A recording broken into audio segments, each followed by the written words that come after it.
Salut les gars, aujourd'hui on se retrouve pour une petite vidéo tuto de frein arrière en l'air.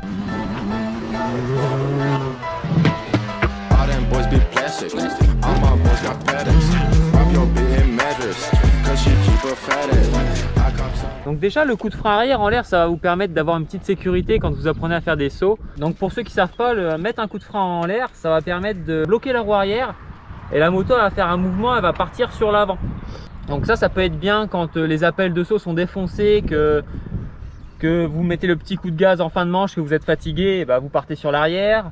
Ou alors lors d'une grosse impulsion assise, donc on est obligé de garder les gaz jusqu'en haut du saut, bah, ça peut permettre de rectifier l'assiette de la moto en l'air, donc de partir plus sur l'avant et de se mettre bien dans la réception.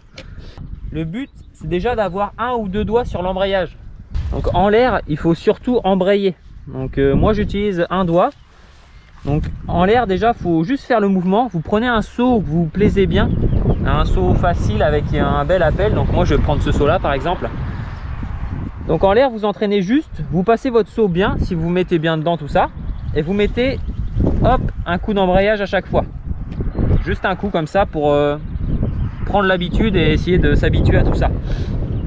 Et une fois que vous arrivez à faire ça, il faut appuyer et en même temps vous allez mettre un petit coup de frein arrière.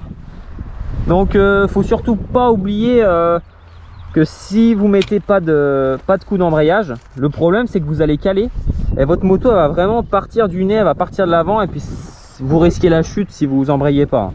Faut faire hyper attention.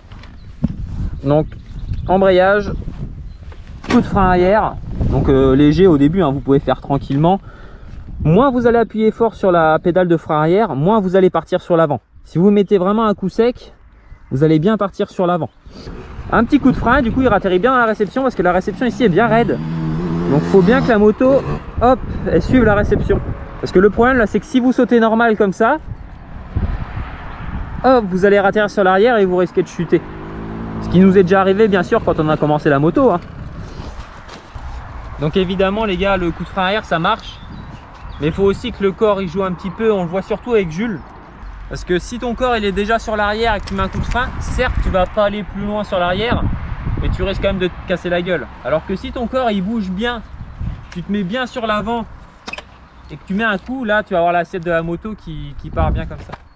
T'en penses quoi toi Jules? Non, bah je suis d'accord.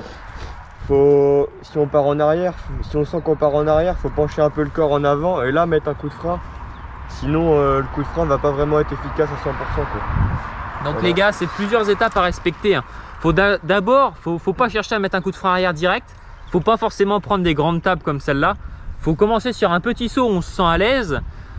Un petit saut où on se sent à l'aise. Moi j'ai commencé comme ça. Avant de savoir faire les sauts, j'avais pris un tout petit saut et j'avais essayé de comprendre le fonctionnement un peu. Donc vous chopez un petit saut où vous vous sentez à l'aise. Donc un coup d'embrayage, on répète cette action-là. Et une fois qu'on a bien assimilé le coup d'embrayage en l'air, on met un coup de frein arrière en même temps. Donc embrayage, frein arrière, et on n'oublie pas de relâcher à la fin. On peut remettre un coup de gaz du coup pour que la roue elle retourne avant la réception.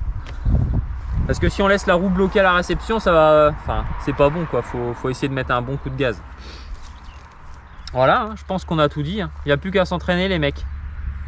Donc faut répéter un saut tranquille, un saut pas dangereux, un appel propre, et puis c'est comme ça que vous allez y arriver. On se retrouve pour la prochaine vidéo. Tchuss.